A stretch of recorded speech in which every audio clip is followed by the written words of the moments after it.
Excited to get back on the field with the guys today. We had a good Monday as far as install goes and getting the first step of preparation ready for the game. Looking back on the game, I thought there was a lot of good things we could take from it. Usually when you watch tape, nothing's as good as you think or as bad as you think. We did some good things in the first half. Did some bad things the second half. Obviously, the second half really started to click for us. It's been a process to get everybody working together and on the same page and new pieces and knowing the little details and things that it takes to make plays work and make plays on defense. That's what we're going to continue to work on. And I think the kids are in a good spot, understanding and feeling confident in where they can go, but knowing we still have a lot of things we can fix.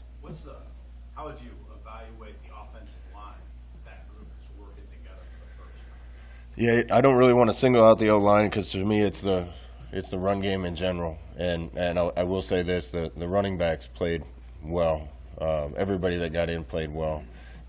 Running backs make O-lines look better, and O-lines make running backs look better. And sometimes receivers and quarterbacks are part of that too. The first half we gave up 2 sacks, and that was all we gave up. But that 2 is too many. I thought one of the promising things to see was to see us control the ball when we needed to at the end of the game and just be able to run it. But that's a team effort, not one person or one unit. Are they firing off the ball up front like you want? It's a lot better. We can get better at every position. So I know they work on that all the time, and hopefully that continues to improve. But I like what I see. What's your concern level about the run defense, and how can that maybe improve? What are the areas that can get better at? Consistency, Sam. When you watch the game, even me being on the headset with those guys, we'll knock a run out for 1 and then 1 for -2. We've had too many that have creased, and that's just detail. We're going to do a little more ones versus ones this week. Some ways I feel as a head coach watching, like the defense needs to see those plays being run at the speed that the one offense can give them. And even though we don't get perfect looks on either side and trying to give each other a look, I think it's important to continue to do those things. So we'll do a little more of that.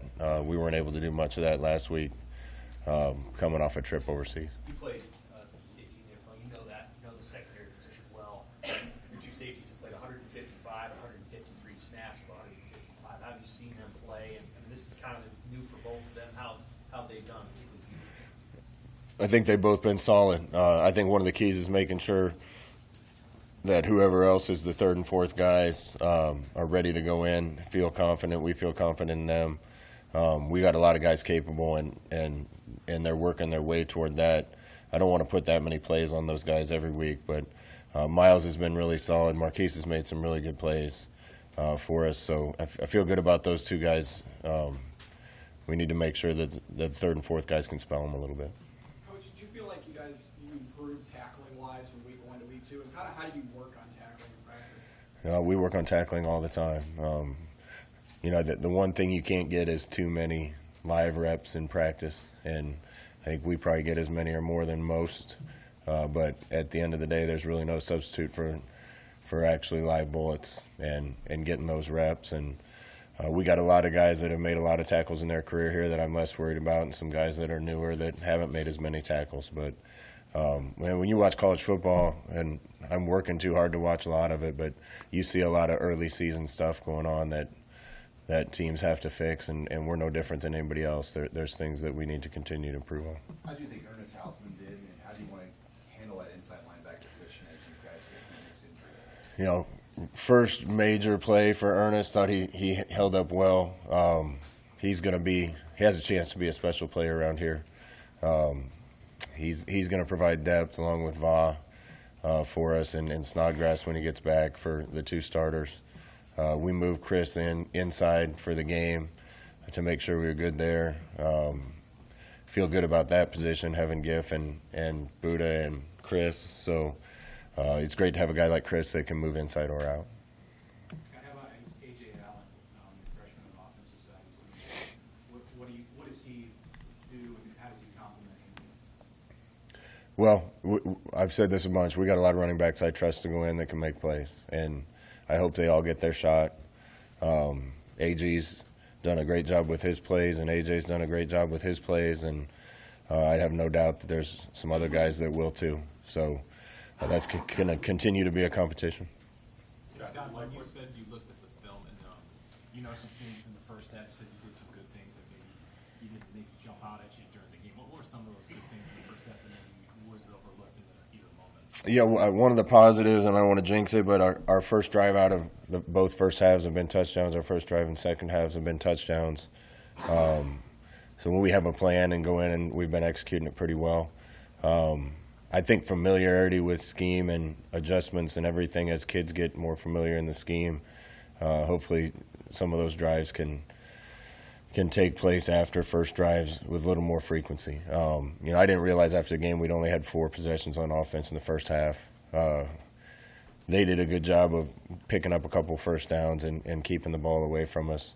The punt block by Javen Wright was certainly a big play for us, and it was good to see us make an impact play on special teams. Other than the one drive, I thought the defense held up real well in the first half. So, but you got to play complete games. The offense has to play well, defense has to play well, and special teams has to play well. And we'll definitely need to play more complete games to get wins down the road. Scott, did you like what you got out of your tight end, especially with Travis sideline? Yeah, they gave Bork a lot of crap for being nervous and dropping the first ball, but he settled in and played really well. Chancellor Brewington's a special kid. He is tough, can do about anything we ask him. He played really well too. AJ got quite a few snaps, and that was good to get him his first experience. We're looking forward to having Travis back real soon. You mentioned all the skill guys you have. How tough is that to balance playing time? Like Gabe Irvin kind of pops in there late in the third quarter. You want to get a guy touches, but you're in the middle of a tight game. What's that balance like as a coach? It's tough because there's a lot of guys that deserve to play, and guys just have to be ready when they get their opportunity. And the one thing we can't do is ever have it be about an individual. The team's bigger than any of us, and we're gonna put the guys on the field we think give us the best chance. There's a few positions where we have a lot of guys that are capable, and sharing those reps is going to be a challenge. What kind of person do you have to be to do what Chance is willing to do every game? I mean, because pretty thankless. I know he got a touchdown, but a lot of what he does is blocking guys that are bigger than him, doing sort of gritty tasks. Yeah, I can make a highlight tape already of him making some impactful and impressive blocks. He's a selfless kid. He does anything we ask him. He's one of the toughest guys on the team, and I have a ton of respect and admiration for him. Scott, I think I saw Brandon Moore pop out there late in the game. I mean, his story, just a guy who was out of football a few years and getting back out there. You've known him a while. What was that like to see that? Yeah, Bam's one of the players I've coached that I'm the closest with, and he's like a son to me. So I said it when he came. If he ends up helping us a bunch this year, then that's great. If we end up helping him, then it's worth it for me. Without going too far into the Anthony Grant discussion, on film, did anything jump out at you after you watched it? I thought the vision of the running backs in general, everybody that got a chance, was really good. They saw some cracks and hit some seams to get extra yards that were hard to see. Thought Anthony's patience was really good on a couple of the runs, not just running blindly up in there, but waiting for blocks to develop. And with a lot of these guys, if we can get them on the second level, we have a chance to make big plays now. And it's kind of up to the O-line and the coaching staff to get us in the right place and the right schemes to make sure that some of these backs can get in space. Scott, you mentioned multiple times Ramir Johnson's in between the positions of wide receiver and running back. What does that mean exactly? I mean, now the playbook yet behind guys at either position? What's going on there? He had an unbelievable week. Ramir had an unbelievable week of practice last week at receiver. There's still some detail as you're spending a lot more time at that position. There's some detail to it that it just takes a while to learn. He's one of the guys I feel the worst for right now, but I have no doubt he's going to be a big part of what we're doing through the course of this season. He's too good a player not to. So we kind of had a plan to get him in more than we got him in Saturday, but we'll keep looking for spots to use him because he's got a lot of talent. Is he going to be more part of the game plan this week? I don't know. We'll see. Is he kind of a fan of that, being a receiver more than running back? I think he just one of the things I really respect about him. He's going to do whatever it takes to help the team, and obviously he did a lot of that last year as a running back. I think he's capable as a receiver. He's looked really good out there, so he's capable of helping us a lot of places. We have more depth at both those spots than we've had in the past, so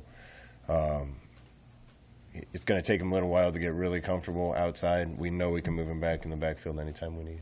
Their quarterback, George Southern quarterback, you saw him last year with Buffalo, right? How beneficial is that, having some tape on it? Yeah, it helps. He's familiar with this place, and he's been in this environment before too, so it probably helps him. Little different scheme in offense and different uniform. He's a good player. Buffalo gave us everything we wanted to handle last year, and he was a part of that. So we got a challenge coming in here. How well do you know Clay Helton just from your Pac-12 days?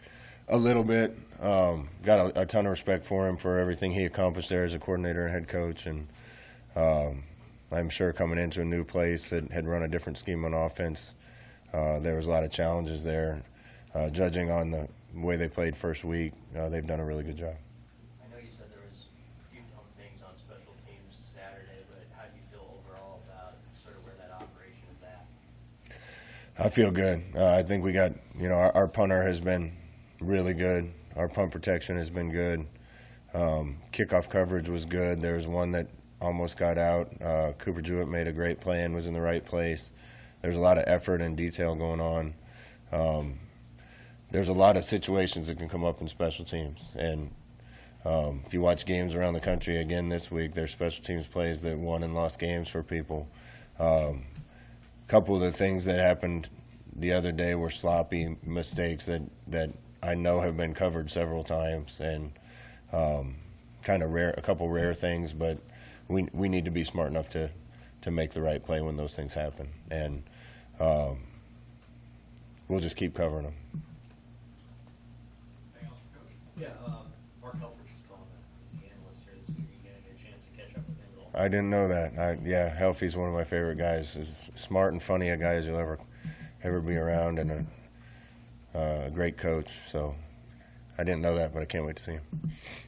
Scott, does it help having, I guess, what you would call a normal game week of preparation as opposed to what you guys have dealt with the last 2 weeks? Yeah, that travel took a lot out of us last week, and I think we'll fall more into a normal routine now, and that certainly can't hurt. Now that you've watched him call plays for 2 games, what have you learned about Mark Whipple that maybe you didn't know before?